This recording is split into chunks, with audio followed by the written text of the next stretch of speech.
Why was this console generation so bad? Now, this is a question that came to my mind recently as I saw the news that Sony are actually working on their PS6 now, and that's their full focus moving forward. And it made me think, wow, this is like, it's over. This generation is over. They're already moving on to the next one. And that led me to think, what actually happened in this console generation? Because I think for many people, when the PS5 and Xbox Series X first came out, I mean, they were hard to find. I think most people couldn't even get one when they first released. But over the next 2 years, from 2020 to 2022, I feel like there was some good games on like PS released, and I mean, not as much on Xbox in the first 2 years, but those first 2 years, we got games like Spider-Man 2 and God of War Ragnarok. But I think what happened over time is not really anything else released. I can't think of any big notable game release from Sony in the last like 3 years. And I mean, there's Astro Bot, but even then, I mean, yeah, it won. I mean, yeah, look, it was a good game, but it's not that. It's like one good game in the midst of how many, and it kind of just made me think, wow, nothing happened. And I mean, I feel like many people have this similar belief that this generation may be the worst in console history, probably. I mean, maybe there's. No, it probably is the worst so far because nothing released. I mean, you can look to Xbox both on releases by themselves. They didn't drop much. I mean, there was Halo Infinite, an absolute stinker of a game, let's be honest here. Campaign didn't even release, I'm pretty sure, with the game, and it had to be paid for. And the online just had nothing, no content. And even with the games that did release, a lot of them were either just live service games or like online games, or not exclusive at all. Which I'm happy. I don't want exclusivity in general. It's just bad for consumers, it's just bad for the customer. But it just makes me think, what happened? We went from Xbox 360, PS3 to PS4, Xbox One, like generational consoles, man. These were amazing consoles. And then you get to PS5 and Xbox Series X, and it's like, what happened? Why is there no games? Where are the games? And I think that's what I want to go over today and talk about. Did this console generation fail? Was it a success? And more importantly, will the next one be a success? Because we're pretty much finished this one. Because if you look at it, the timeline between PS4 and Xbox One is, I think, pretty much the same as we have now. Not exactly, but it's been 6-7 years. The PS4 and the PS4 and Xbox One were out. So we are coming up on 5 years, nearly 6, because we're nearly at the end of we're halfway through 2025. So we're coming up on that end. We're coming up on 6 years now. So we are nearly done the complete generation. And it feels like nothing's happened. So, without further ado, let's get straight into the video. Leave a like and subscribe if you are enjoying. And yeah, let's get straight into it.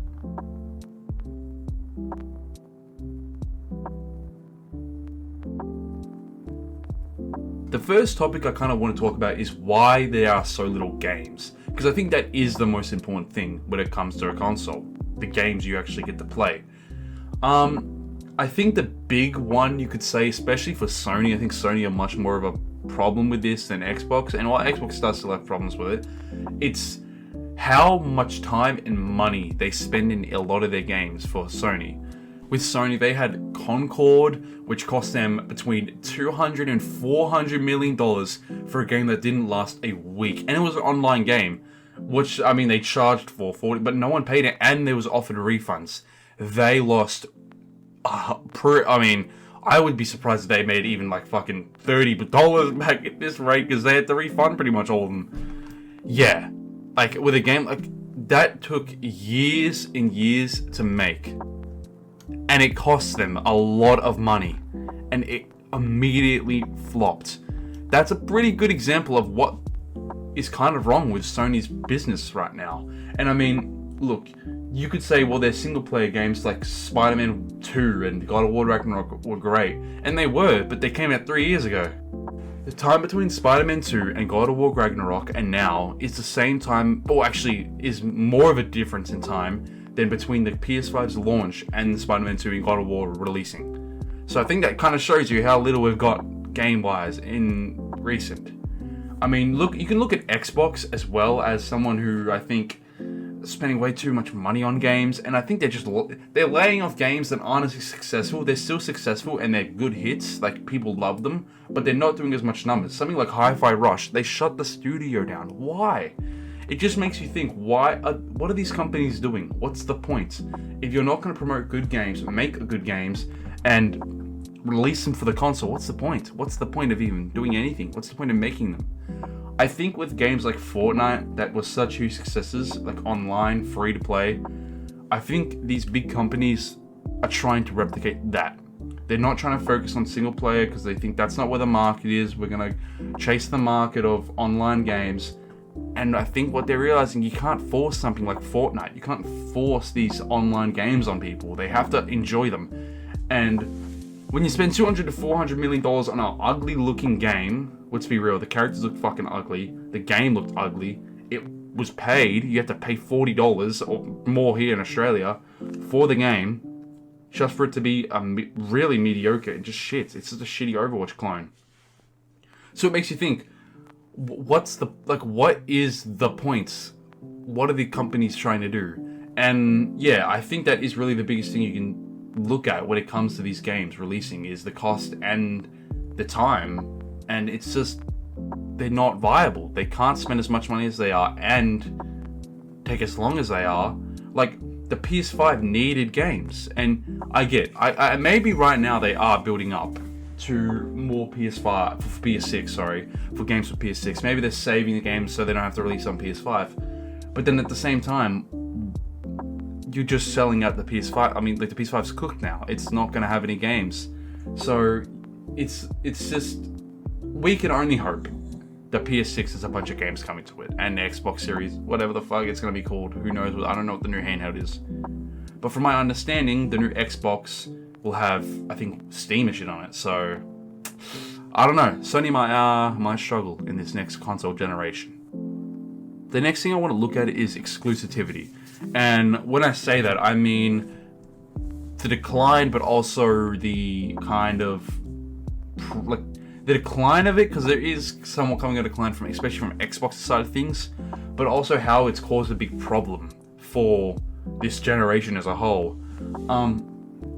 It's just a shit problem for PS to have little exclusives, and that be the main selling point for their console. I think it's, I mean, like, you can say whatever you want, but that is the selling point of the Sony consoles, is the exclusives they have.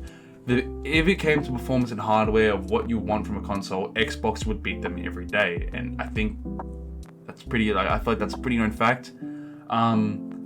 So when it comes to not having as much good exclusives, and especially releasing a lot of your other exclusives on Steam, they're kind of losing their, it's like, why would I then get a PS?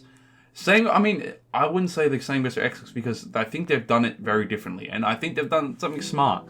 The whole Xbox Game Pass is a great practice, I think. It's worked out really well. It's honestly one of the just my favorite things gaming related to gets, because it's just, I have such an unlimited library of games to try out, and there's so many good ones, and it's much more affordable. I feel like it makes gaming more affordable to be able to use something like that.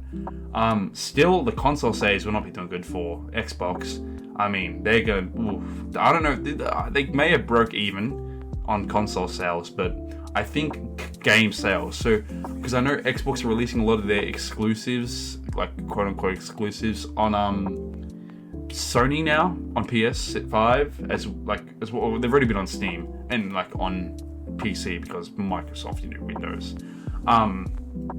But they're releasing their games on PS5, so their whole strategy is a bit different. But they're gonna they could make a lot of money off that, and I think that is what they're kind of targeting now, because I think they know the console wise, they're not gonna win the race, especially when it comes to just exclusives, because they don't have as many exclusives as we speak to release. But yeah, I think the problem is, I think to overall kind of say what I'm saying with this whole exclusive area, is I'm glad there is less exclusives now, and it's more focused on what console you actually want, like the performance and shit of it. But at the same time, it doesn't really work when exclusives were such a big thing at the time of the release of PS5 and Xbox. Like, that was the selling point. And to have no exclusives, and then it shift during the PS5's lifetime, kind of made it impossible for the PS5 to kind of... Well, not impossible. I mean, if they released a bunch of good games and good exclusives, yeah, Sony would have done well. It's their own fault.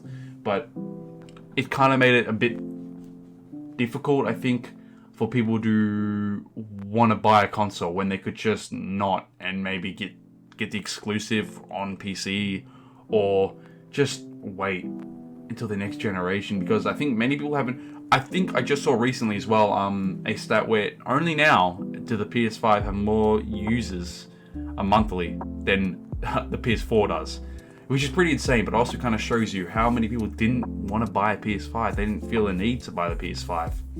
But that very conveniently brings me to my next point. And that point is cross-gen releases. This is by far, to me, the biggest fucking problem. Maybe not the biggest, but it's a pretty big problem. For some reason, Sony and Xbox, both of them have the problem with this. For some reason, they decided to, we're gonna drop these exclusive games for the PS5 on both PS4 and PS5. Why would you do that? It kind of just defeats the purpose. I feel like that makes so many people so much less inclined to buy your console if they can just play it on their own console they have already. Now, obviously, it won't run as well, and most of them didn't run like shit. And it was super greedy that they even sold them in the state they fucking were on those consoles, old consoles. But it just feels stupid. And like, maybe for the first like half a year, maybe I get that because it was hard to find. But after 1 year and 2 years, what are we doing? You should not be dropping them on that. You'll hurt. One, it makes the games longer to develop because they have to make it work on the PS4, and that just makes games worse. That never benefits the games. It honestly only makes them worse. So there's that. For developers, it sucks. For the companies, you're gonna sell less consoles, and for the consumers, you're getting less quality games. It's a whole it's a net negative. Why the fuck? Why? I get if you're on PS4 and you're like, oh yeah, I want these games, bro, they're not gonna run well. It doesn't matter. Even you're gonna pay full price for a game that's not gonna run well. What's the point? It's stupid. It's very stupid. It's very stupid. That is probably one of my biggest pet peeves. It's just why. It's just hurting everyone, and it's so nonsensical. But yeah, that's a big one. So overall, I think that's kind of the bigger problems. Maybe there's a problem I'm missing here. If so, leave it in the comments below. Tell me why you think the consoles are not doing good and this generation has been just shite.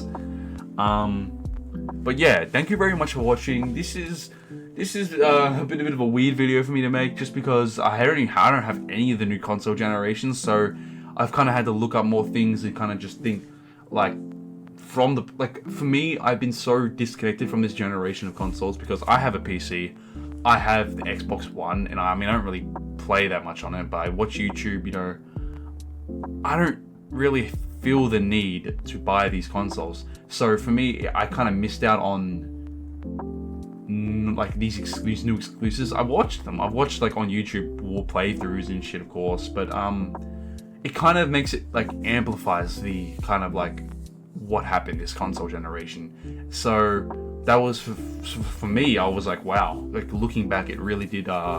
Really was like, wow, man, this really does feel empty. So yeah. But thank you very much for watching. Hope you enjoyed today's video. Leave a like and subscribe if you did. And I'll see you guys in the next video.